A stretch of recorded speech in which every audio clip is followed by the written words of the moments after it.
Lowe again. If a pretty girl is like a melody, our guest today is a full symphony. An actress who trained for the opera, she is a former Powers model and was proclaimed by Walter Winchell as the most beautiful woman in the world. She's the talented and radiant Anne Jeffries. And now, here's your man of the half hour, Skip E Lowe. Jeffries. North Carolina? Yes.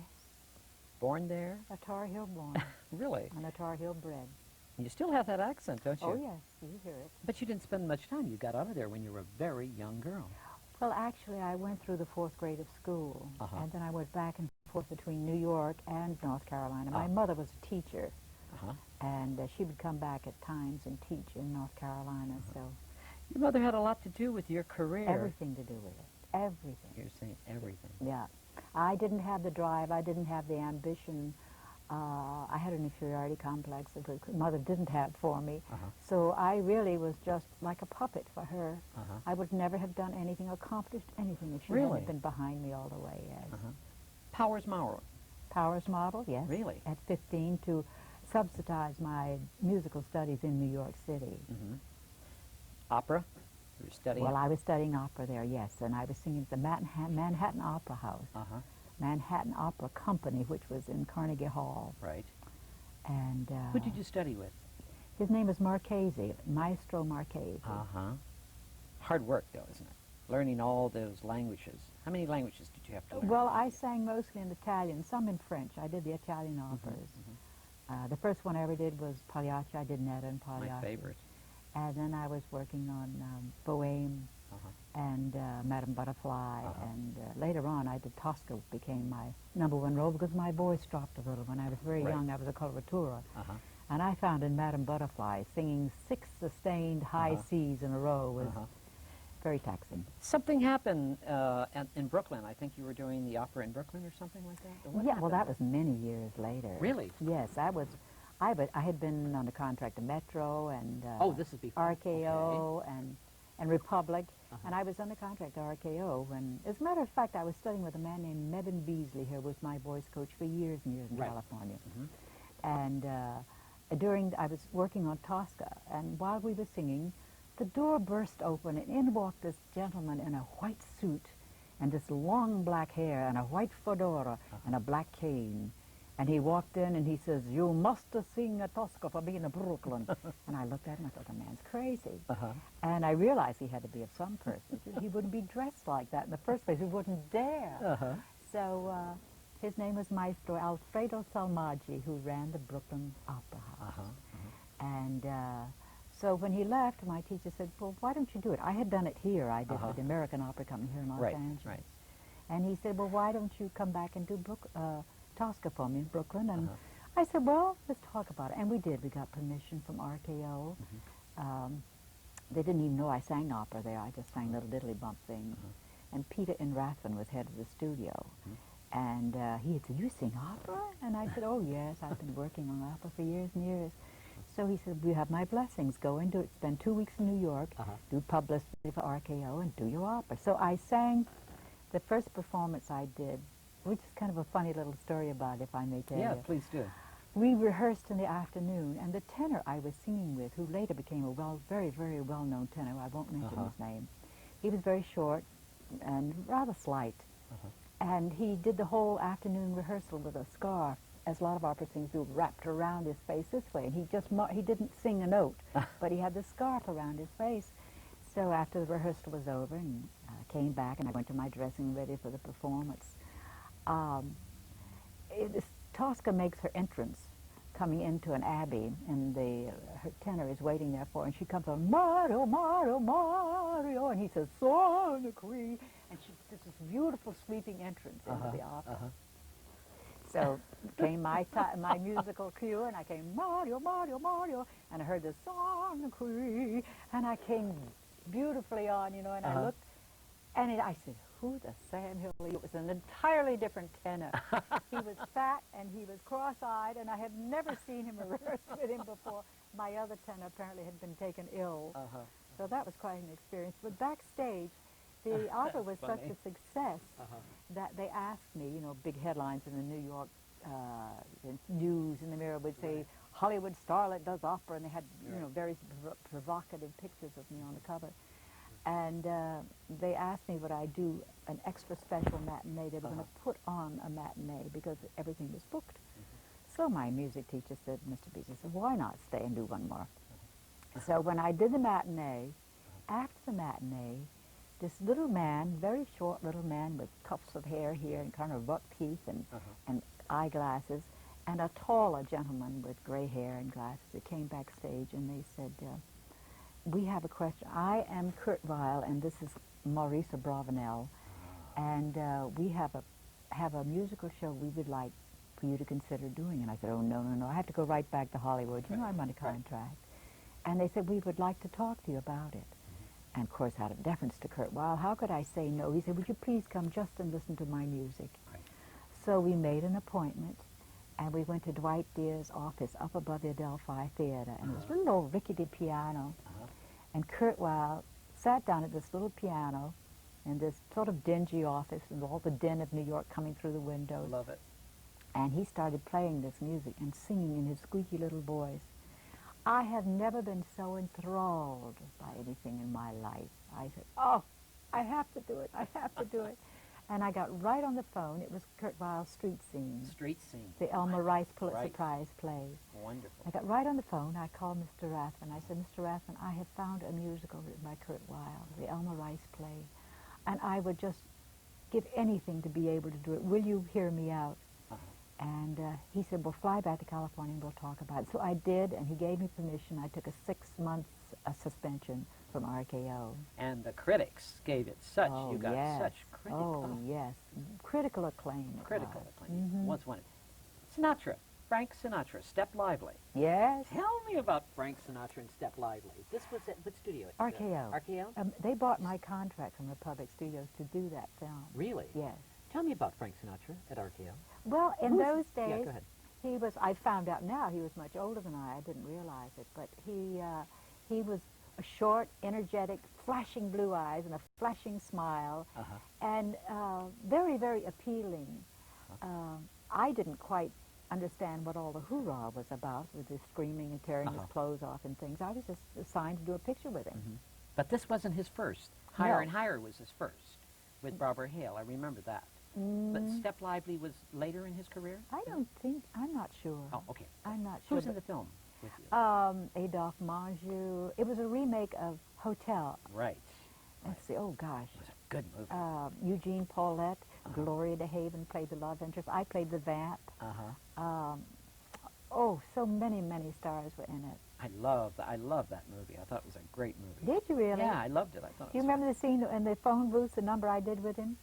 I chase him as the vamp. I chase him throughout the film, and I finally get him cornered in a telephone booth. And we did this number in the phone booth, was written by Sammy Kahn. So we spent 2 weeks in a phone booth together. We couldn't do that today. Not enough room. Republic Studios, how long were you with them? About a year and a half. What did you do with them? You did a lot. Yes, I did. A lot of work I played a lot of dumb blondes, gangster malls, and I went to the head of the studio and I said, can't I play a nice, simple girl? And they said, well, the only parts like that are in westerns. And I said, well, let me do a western. They said, you're kidding, you want to do a western? I said, yes, very much so. Right. But they signed me to a series with Gabby Hayes and Wild Bill Elliott. Elliott, that's I right. was stuck with 8 of them. Really? Yes. But it was a wonderful learning experience for me. This was as I went from Metro doing I Married an Angel with Jeanette MacDonald and Nelson Eddy. That's what I want to get back, yeah. Yes, and went to Republic. It was really a learning experience for me. Jeanette MacDonald, Nelson Eddy. Oh, yes. Oh, I loved Nelson. I still do. He was my hero. Was he? Yes, my grandmother took me to see all his films, all the Jeanette MacDonald, Nelson Eddy films, and she was my idol and he was my hero. I was so in love with him. As a matter of fact, when he got married, I was 13 years old and I was in Hendersonville, North Carolina, visiting with my sister who lived there. And when I heard it on the air, I climbed up an apple tree in the orchard, out in the apple orchard, and cried all afternoon because he didn't wait for me to grow up. I told him that many years later. Did you really? But he was wonderful, wonderful to work with. On the set with Jeanette MacDonald, I mean, come on, it must have been a thrill for Anne Jeffries. Boy, yes. I mean, and Jeanette you know, wore all these big wigs and things. It was a costume thing Yes. called I Married an Angel, and she would retire to her dressing room immediately after the scenes. And whereas Nelson would stay around and he would sing the Mikado or Right. some Gilbert and Sullivan opera and tap dance and tell stories and jokes. He was so different from what he came off on the screen. He wasn't stoic at all. He was very warm, very Was he? charming, a wonderful sense of humor. And one of the biggest thrills I got on the picture was we filmed for 3 months. Right. And towards the end of the shoot, he came to me. I was sitting in a makeup chair in a very elaborate costume, Right. getting my makeup checked. And he came to me and he stood behind the chair. He said, Cameron, would you come over here and take a picture with me with a quiet one, which is the last time anyone ever calls me a quiet one. And he had at the end of the picture, he presented that photograph, autographed, saying to Anne Jeffries from her adoring slave, Nelson Eddy. Adoring. Oh, I love it. that just melted me completely. Topper. I mean, that, you know, that is the most adorable Yes, show. I love a good series, series. wasn't it? One of the best Yeah, ever on television. yeah. Thank Anne you. Jeffries. Thank you. I mean, Topper. The world loves Topper. Tell me about, how did you get that role? Well, Robert and I, you know, I'm married to Robert Sterling. Sterling. Yes. That's right. We're going to get to that. And we had a nightclub act, and we were playing the Sands in Las Vegas. And I got a call from my agent. He said, I've got an offer here for you and Robert to do George and Marion Kirby on a new television series called Topper, a make of the Topper films. Right. And I had also been a big fan of the Topper films. Right. And I said, oh, yes, yes, yes, will do. So they sent us a script. We loved it. And we finished our engagement there, and we came here to Los Angeles to play at the Coconut Grove. And while we were playing the Grove, we filmed the pilot during the day. Right. We went to San Francisco to the Fairmont Hotel where we were playing, and they Right. called us and said, cancel your tour, it's sold immediately. Some sort of a record for the selling of a... So you were doing your club appearances Yes. all through you and Robert Sterling, Yes. and this happened while Yes. you were doing all your Yes. club appearances. Weren't we lucky? You were working many clubs at that time. Yes. How did you meet your husband, Robert Sterling? Come on. Well, actually, I met him on Broadway. You did? I had never met him in California at all.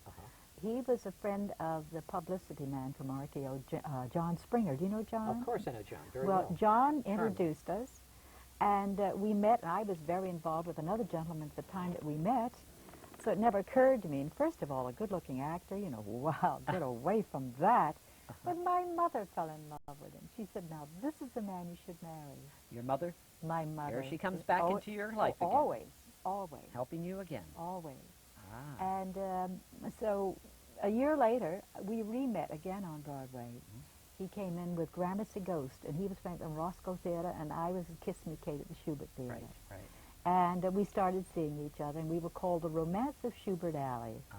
And he wore me down 6 months. We were married. I had to break off with my other beau, which broke my heart. I really loved my...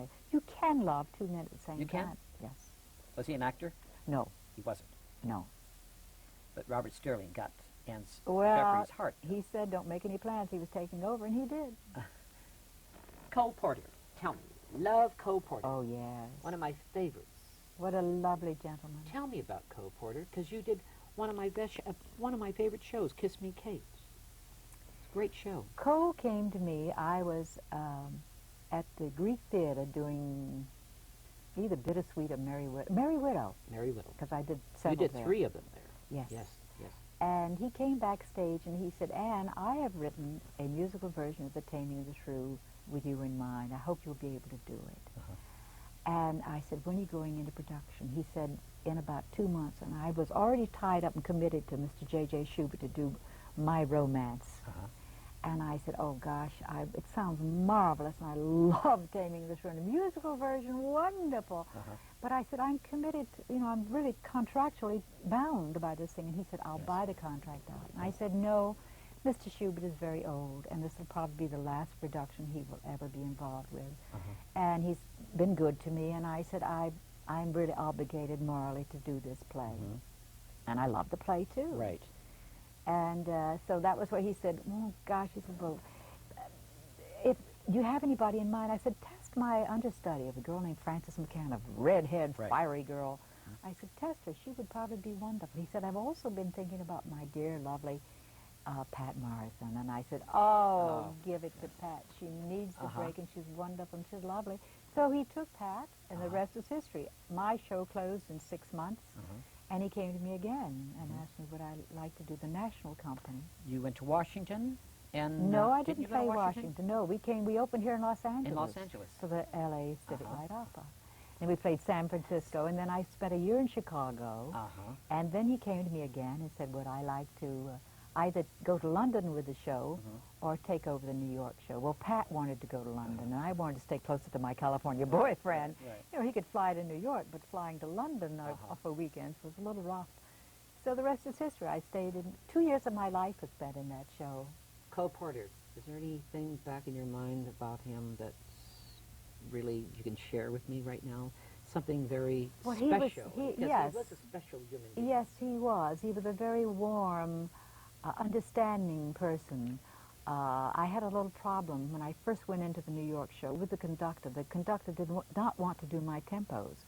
He wanted to do his tempos, and I'd already been doing the show for a year, and I have a metronome in my head. You know, once it's set, that's it.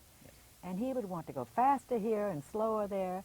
And he really said, you do it my way or else. And I said, wait a minute. Now, I went to the phone. I called Cole. I said, Cole, I'm having a little bit of a problem with the conductor on tempos. And he said, my dear, your tempos are wonderful.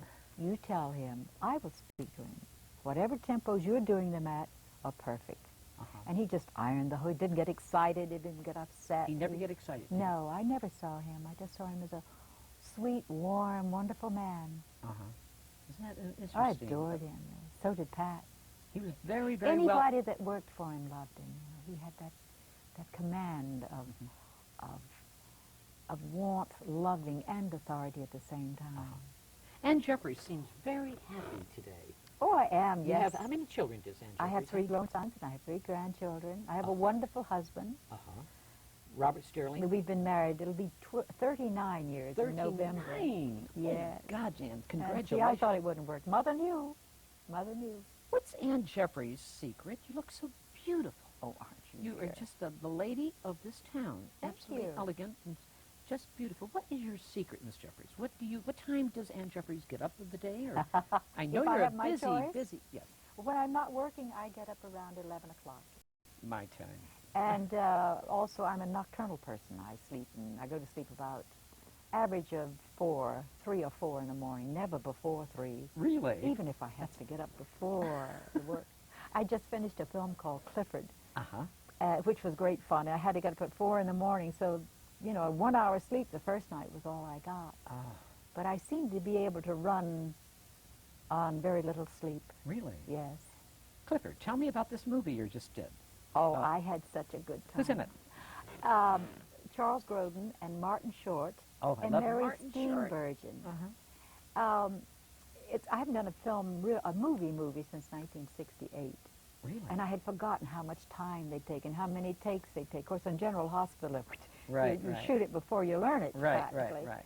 And it was such a luxury for me, and they were such wonderful people. Charles Grodin is a very lovely gentleman, and he's playing the very subdued role. And of course, Martin Short is wild. Adorable, isn't he adorable? He's one of the funniest people I've ever been around in my life. Yeah. And Mary Steenburgen is so sweet and so dear. And the director was wonderful, Paul Flaherty, and the cameraman, John, oh, God. Mary is an excellent actress. Yes, she is. She really is underrated right now. Yeah, I don't think so. She's won an awards. Academy and an Emmy. She's a wonderful actress. And Martin Short, I adore him. Oh, he is think he's so great, dear. He's playing a 10-year-old boy in this. Yeah, he is. A demon monster of a child. And he's just as wild and wonderful. What is your husband doing now, Mr. Sterling? What is Robert Sterling doing? At this moment, he's in Las Vegas playing golf. Is he? Yes. He's still an avid golf player. He's beginning to do some commercials now, which I'm very pleased with. He retired completely from the business for about 15 years and was manufacturing custom-made golf clubs. And that became a little more than we could handle. So General Hospital. Yeah. Ann Jeffries. Ann Jeffries don't need General Hospital, but General Hospital wanted Ann Jeffries. Tell me about that. Well, Marvin Page called me. Robert was in the hospital having a back operation.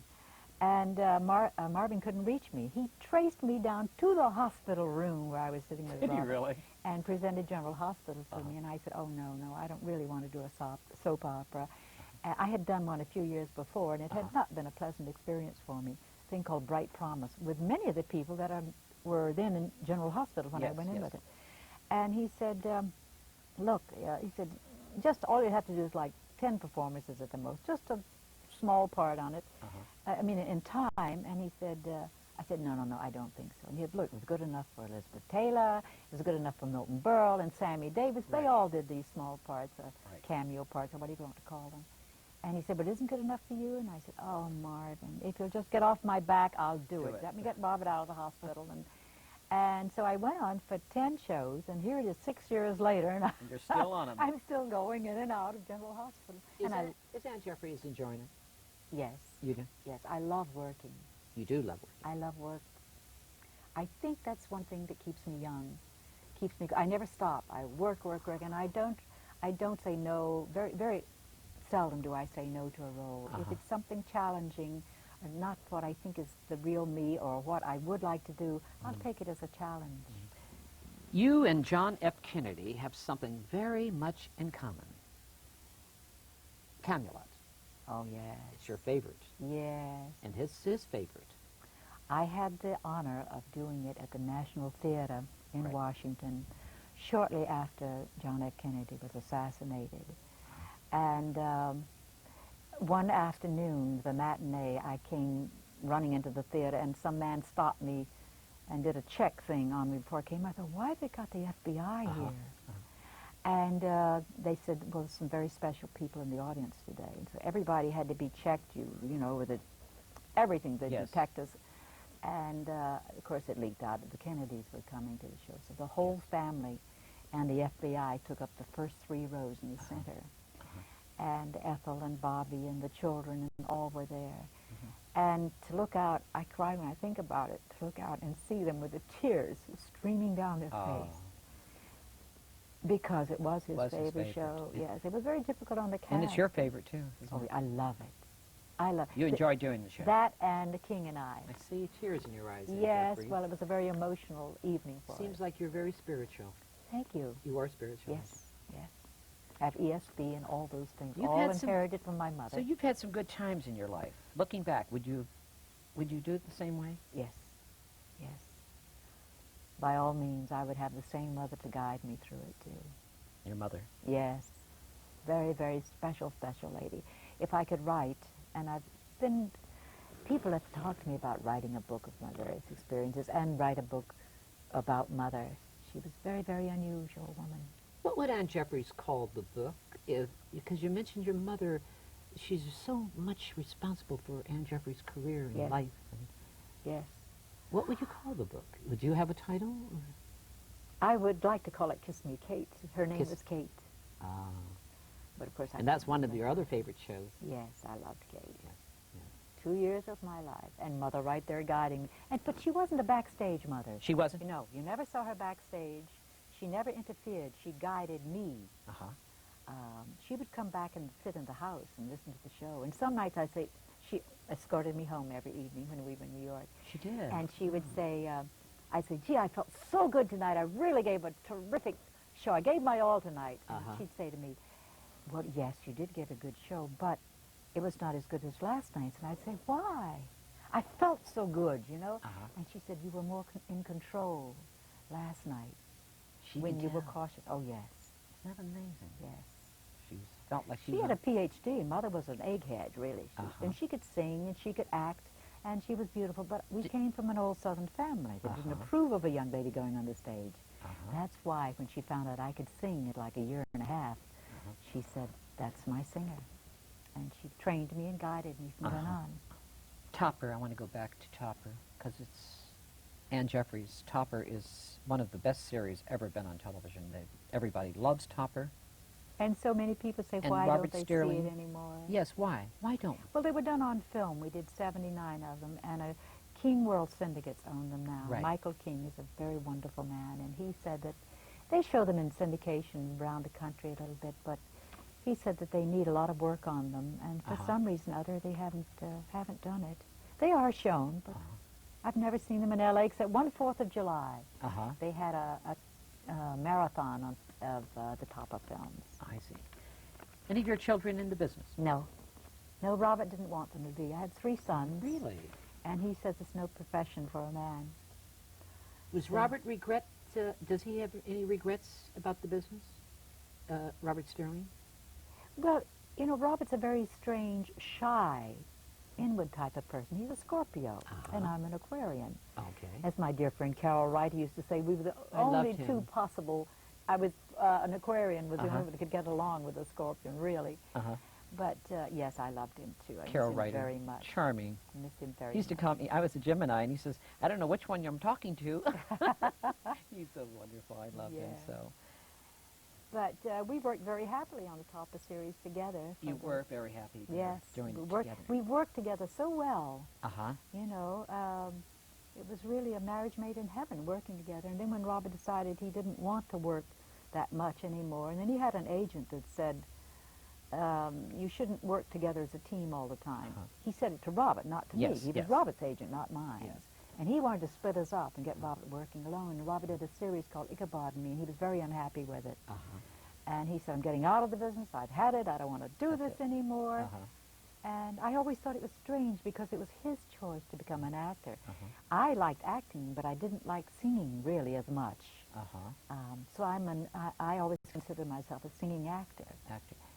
But Anne Jeffries gave up singing for a while, and then you returned back to singing. Yes. Tell me about that, Anne. Well, about 4 years, I decided that the voice was tired and that I didn't want to sing anymore. Why? Well, as I said, I really wanted to be an actress. And the singing always seemed to be getting in the way. Such a great voice.